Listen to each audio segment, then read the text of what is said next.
Today's episode is brought to you by Proud Wolves. It is Proud Wolves' mission to make sure children all over the world have free access to cultural activities and sport. Proud Wolves helps organizations to change their income models and stops them relying on membership fees for children. Find Proud Wolves on Facebook for more information. Now, get ready for your All-NBA Team of the Week.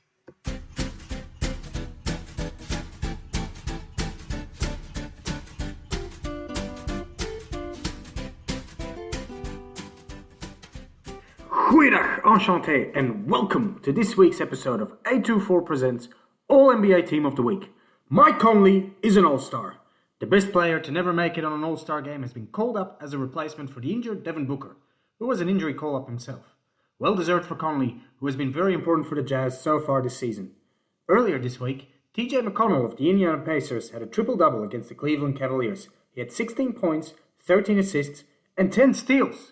Not a regular triple-double, it's only the 11th time in the whole history of the NBA that someone does this, and TJ is the very first player to do it coming off the bench. Elsewhere, the Rockets were handed their third biggest defeat in the history of the franchise in their 49-point loss against the Grizzlies. And Jordan Poole, after dominating in the G League bubble, made 26 points for the Warriors, coming off the bench in a loss against the Suns. He scored the most points of all the players in the game.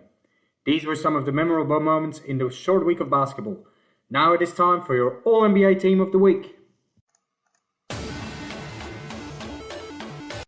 Pick one!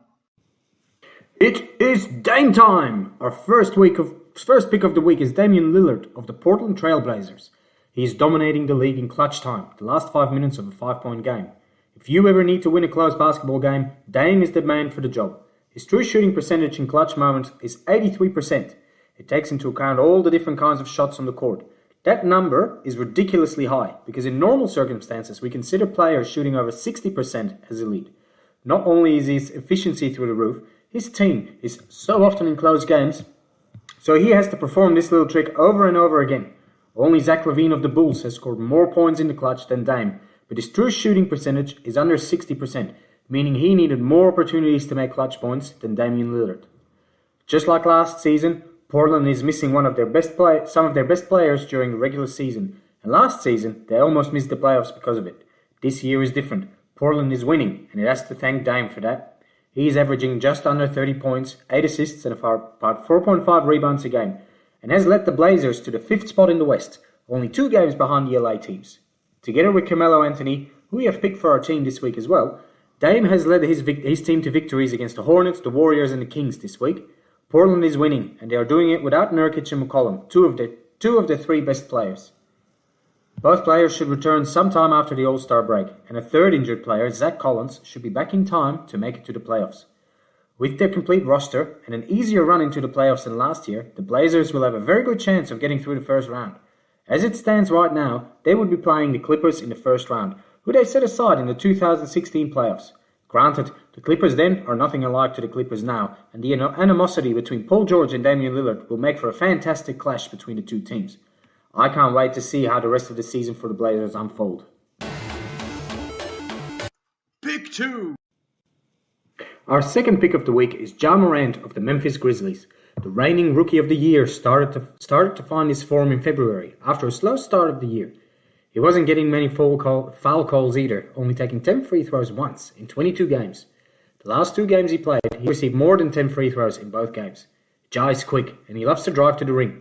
If he doesn't get the calls from the refs, his game suffers.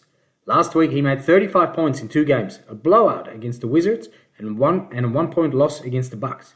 He played a major role in the historic win against the Rockets, not really showing up in the stats, but his plus-minus in the box score was plus 30. The 49-point win against the Rockets was the biggest victory in the Grizzlies' franchise history and the 3rd biggest loss for the Rockets in their history. Just like the Blazers, the Grizzlies have suffered with injuries this season. They're still waiting on Jaren Jackson Jr. to return after he tore his meniscus in the bubble in last July. Jaren is one of their best players, and Ja has been trying to carry the team on his own the last 7 months. Together these two are almost unstoppable, and a lot of fun to watch. Last year, they only just missed out on the playoffs, and right now, the Grizzlies sit in 10th spot in the West, enough to make it the playing game. If they can get Jaren back at his best form by then, there is a chance that they'll make it to the playoffs this year. But they don't have to. The Grizzlies are a young team, and they have time to grow into a playoff team, without any pressure to perform straight away. They all seem to get along really well, and if the front office can keep this team together, they'll have a bright future in Memphis. Ja is their main man, small but feisty, and he has an insatiable desire to win. His drive to win pushes his teammates to perform at higher levels, like Dylan Brooks and Kyle Anderson. They've been playing out of their skin. Brooks single-handedly kept the Grizzlies into the game against the Bucks. Without him, it would have been such a tight game. If it wasn't for an amazing defensive play of Drew Holiday, the Grizzlies would have won this game too. Before we move on, I'd like to talk to you about Eight2Four. Eight2Four was created by proud Wolves with the intention to provide children with an opportunity to learn and play basketball at their own pace and completely free. Eight2Four created different courses to improve your basketball skills that are available on the website, but our real mission is to help disadvantaged children by building and upgrading basketball courts around the world, and to give them basketball gear to play with. Come and find our website, and please buy a t-shirt to support our cause. Now back to All-NBA Team of the Week. Pick 3. Our third pick of the week is Jayson Tatum of the Boston Celtics. The Celtics started the season really strong. Jaylen Brown was playing at a level we hadn't seen before, and Tatum was continuing his form from the bubble. Even without Kemba and Gordon Hayward, who moved to Charlotte in the offseason, the Celtics looked strong and a possible contender in the East. Then COVID-19 decided to intervene. Tatum tested positive for the coronavirus in January and missed 5 games because of it. When he returned, he wasn't the same. It took him a long time to recover, and mid-February he was still struggling with fatigue because of the illness. The Celtics stopped winning and dropped in the standings. For a while, it looked like Tatum and his mates weren't going to make it to the playoffs at all. The only one playing at a decent level was Brown, who was deservingly selected to the All-Star team as a reserve, but the big surprise was Tatum. I didn't have Tatum in my selection at all, let alone that he would be a starter. But since the announcement, he completely turned his game around and pushed himself back to his level from the start of the season. He's playing like a true All-Star starter. Alongside him, Kemba Walker and Jaylen Brown are playing better as well, and the Celtics are back in it. With close wins this week against the Wizards, the Clippers and the Raptors, the Celtics have now won 4 games in a row and are back in 4th spot in the East. They have a 7-day road trip ahead of them after the All-Star break, but play most of their games after that at home until the end of the season. The Celtics should be able to finish in the top 4 and secure home court advantage in the playoffs, possibly playing Miami or even the Knicks in the first round. If they can recover Marcus Smart by then, keep Kemba healthy, and have Tatum and Brown unleashed, they could potentially get to the Eastern Conference Finals. Pick 4. The fourth pick of the week is Carmelo Anthony of the Portland Trail Blazers. It is the first time on this podcast that we have picked 2 players of the same team, but Carmelo has had a great week, helping Damian Lillard win a few important games for the Blazers and maintain their position in the West. We have seen Carmelo we all know in action this week, putting some old school performances on for the fans. The 36-year-old made 29 points against the Hornets, 22 points against the Warriors, and 16 points against the Kings, each time coming off the bench. Melo feels at home in Portland. He's very happy the organization gave him a chance when nobody else would, and is determined to pay them back as much as he can. When he arrived at the Blazers last year, the whole world thought Carmelo would claim his spot and make life hard on Lillard and the other guys. But he kept himself quiet, listened, and worked hard on and off the court. Because of injuries, he got to start every game he played for the Blazers last season, but he always maintained that if they needed him to come off the bench, he would do so, without complaint. And that is exactly what he's doing today. Melo played 34 games so far, only 3 of those he started. Melo is a sensational basketball player, coming out of the same draft as LeBron, where he was picked 3rd after the King and Darko Milicic. He played 7.5 seasons for Denver until he was traded to the Knicks. In Denver, he was a star from day one, playing alongside Marcus Camby, Chauncey Billups, and the great Allen Iverson. When he was traded to the Knicks, he was the undisputed star next to Amari Stoudemire. The goal was to win a championship, but at the end of the day, they didn't really get close.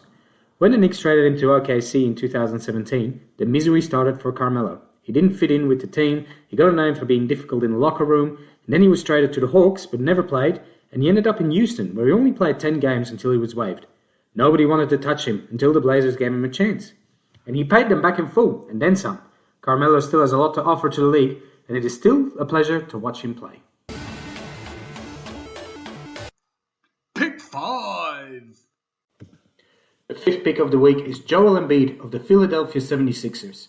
This is the first time on the pod that we have selected a player for the 2nd time.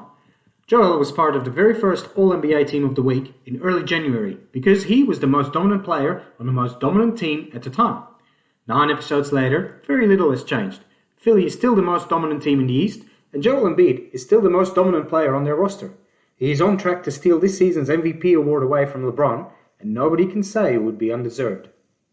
On Wednesday, the Sixers played the Utah Jazz. The Jazz are currently the best team in the league and have the current Defensive Player of the Year in their lineup, the Frenchman Rudy Gobert. This matchup was the most exciting one this week. Simmons versus Mitchell, Embiid versus Gobert, and East versus West. The Jazz seemed in control the whole game, but the Defensive Player of the Year had no story against Joel Embiid. Embiid forced overtime by drilling in a late three just before the buzzer, and ended the game with 40 points and 19 rebounds. Philly took control of the game in overtime and sent the Jazz home with a tough loss. Philly seems to have things together. Joel is playing great, Ben Simmons seems unleashed, and Tobias Harris is finally playing as a max contract guy. Curry and Green are draining their threes, and Shake Milton is coming strong off the bench. I don't see a team in the Eastern Conference that could stop Philly, except maybe Brooklyn, but even then, who for the Nets is going to stop Embiid? He's playing so strong, there is no other big man in the league that can stop him at this moment. There's 3 weeks left until the trade deadline. You can be sure that General Manager Daryl Morey will make some changes to put Philly in pole position to win the league. Kyle Lowry from the Raptors has been rumored to strengthen the team before the playoffs. Either way, this is the season for Philly. The West is not as strong as it used to be, so they have to try and go all the way. This is our All-NBA team of the week.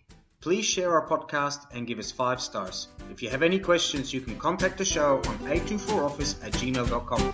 Thank you for listening. Ballers out.